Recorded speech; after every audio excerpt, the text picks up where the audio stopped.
Mike Jones video, Snoop, they was primarily targeting Snoop and Mike Jones. And Snoop was getting a lot of slack from the West Coast at this time, and they was targeting him and Mike Jones. Bun was a feature on the song at this time. And so it wasn't so much they was tripping on Bun, but he was gonna get it as well because he was a high profile artist in their eyes.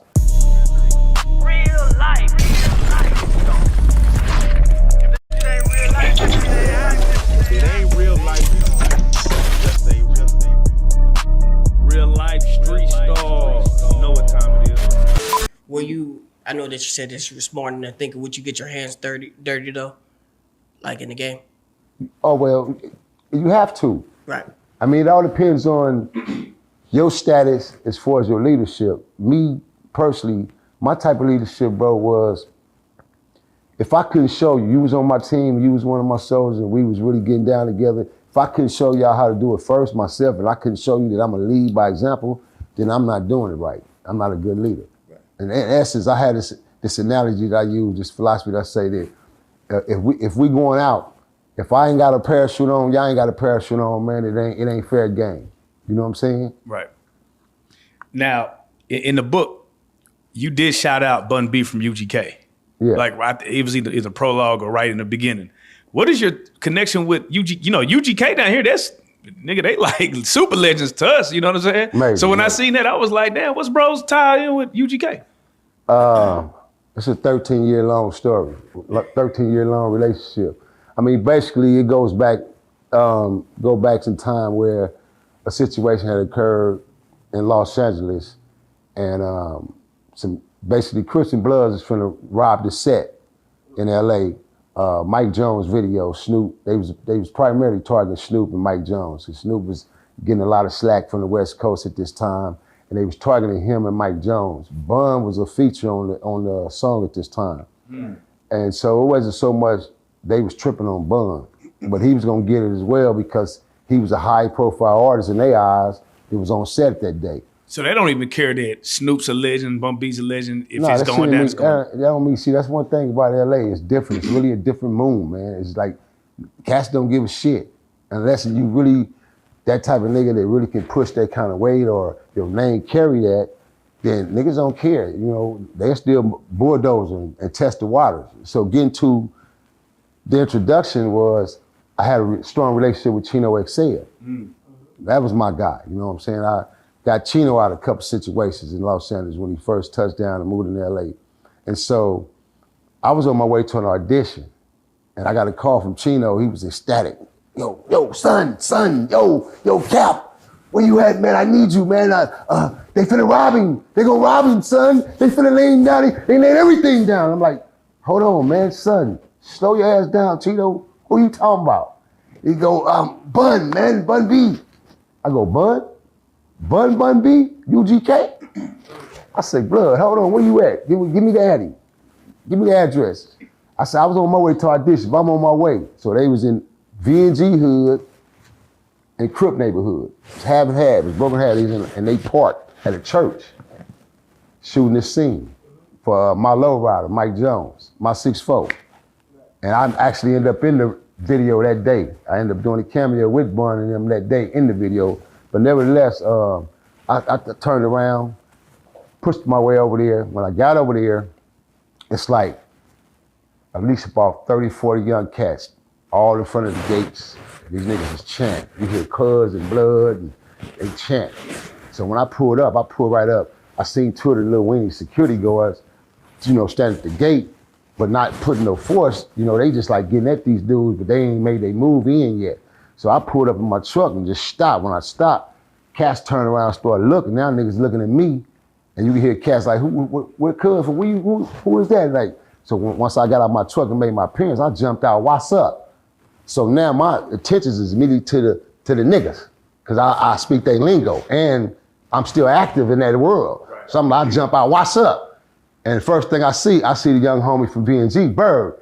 He go, big homie. I go, Bird, what's up, blood? I said, hold on, let me holler at you in a minute. Let me go in and holler at these folks. Bird, don't go nowhere. I'm gonna holler at you in a minute. So that's all I need to see. One individual who had the energy that I know who was regulated. So I go right in. So when I go in, I step right in. be who the director is, and I got a strong relationship with him. Shout out to him, love and respect to him, because that's what I say today, and that's Dr. Teeth. Oh, yeah. Dr. Teeth. So when I walked in, Dr. Teeth, they introduced me to him. He say, "What's up, OG?" He said, "What's going on, man?" He say, I can't finish the video or nothing, man. These guys is threatening. They threatened the production dude. They took one of the speaker mics, and I say, "Check this out. Don't worry about it. I got it. I'm finna lay it all down. Who's the petty cash holder?" He go, "Huh?" He was shocked I knew the lingo. Yeah. I say, "Who the petty cash holder? Who the producer?" He say, "Hey, come here." He introduced him to me. He said, "Whatever he say he won't, give it to him." So I told the petty cash holder, I said, "Look, I got what I'm finna do. I'm finna go over here. I'm finna hire a few of these guys. Once I hire them, they're gonna take care of y'all for the rest of the day. Give me a minute." From there, I went into Bun them trailer. Once I bust up in the Bun them trailer, big truck buck sitting at the door, Bonafide, Bone, which is road manager, Queen in there, and Bun. And so when I come in, and Chino walked me in, so Chino introduced me to everybody. Once he introduced me, I embraced Bun, shook hands, looked at him and his wifey, and it was like we connected, like instantly. We had this chemistry, like where we connected. Not only that, I had a big fond for their music. I respected their music, you know, particularly Pimp C, because Pimp was that dude, you feel me? So I really respected their shit. And to really meet Bun, and me, I was already pushing the line. That's how I got in the game from, you know, my security, pushing my way to security to bodyguarding and really protecting a lot of major name cats in the game for a lot of years until I turned my status into a CEO status. I wasn't no groupie. So I knew all kind of dudes. I met him, been knowing him. So that built my relationship with him from that point on. And I let him know that, you know, anytime you're on the West, anything dealing with the West, I got you. You straight. So was that like a version of checking in, so to speak? When you hired them, it was almost your way of putting money back in the community's pocket in order to settle that? It's great you asked that question. And I can break it down and explain it to TV land, because there's a lot of young cats need to understand that shit, because they missing the bag right now today by not applying this formula. See, this is a formula, man.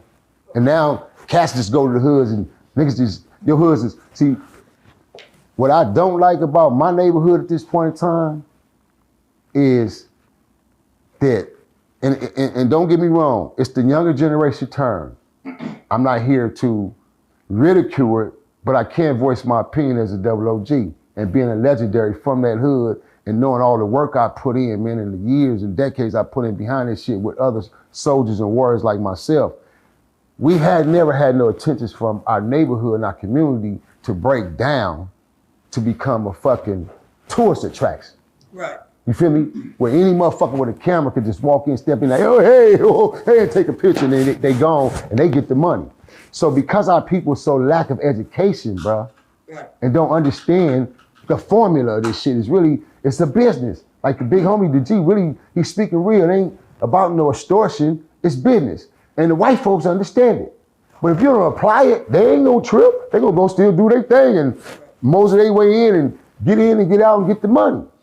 But if you apply it, and it's applied in the right way, you find yourself getting hired. Now you're a consultant on these sets. When they come down to the neighborhood, they call your phone and say, "Man, we want to come shoot a movie in such and such neighborhood. You got contacts over there?" Shit, yeah, I'll do. You make your contact over there, now you to hire 5 or 10 dudes over here. So just to give you someone else who has that same formula is Cleese Long, Bone. Okay. Actor Bone, writer, director, producer Bone. This is how he come up in the game the same way, bro. The same formula. You know what I'm saying?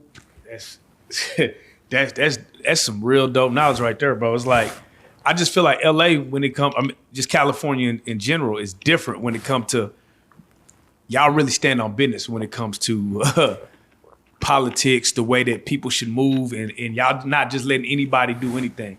Can you give me the history on how it got like that? Because I feel like it ain't too many cities that really regulate their city like y'all do. Well, it all came from the function of gangs. When the gangs merged and came in and really gave us that division and divide and separation, then those politics was built, because from those politics had to be rules and standards and principles and morals. See, in my era, my time coming up, you wasn't finna just be no gangbanger. Nigga, you just moved from Tallahassee, Tullahoma some damn where, to LA, and you just moved here, and you wanna join this gang, it's cool, you can get in the gang, but you're gonna have to prove yourself. You've been in the hood for 10 years already, and you wanna join the gang. Same aspect, you gotta prove yourself. Nowadays, it ain't no proof.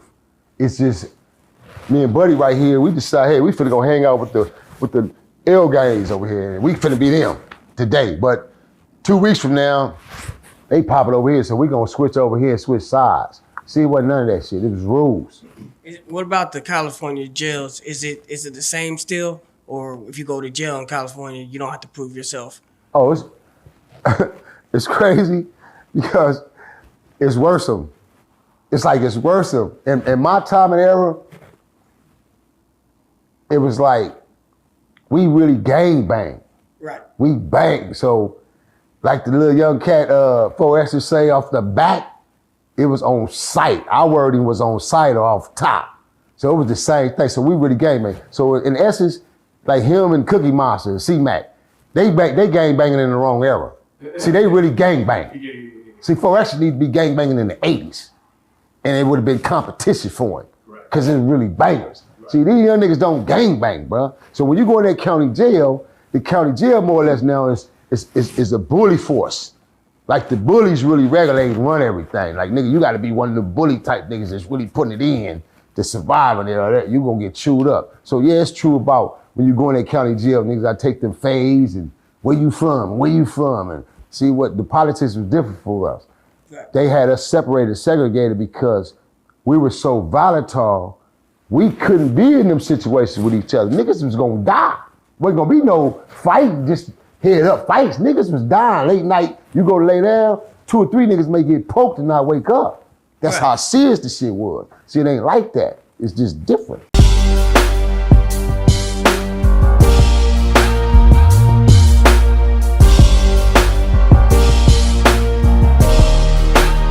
Shout out Reallyfe Street Starz, nigga. Move.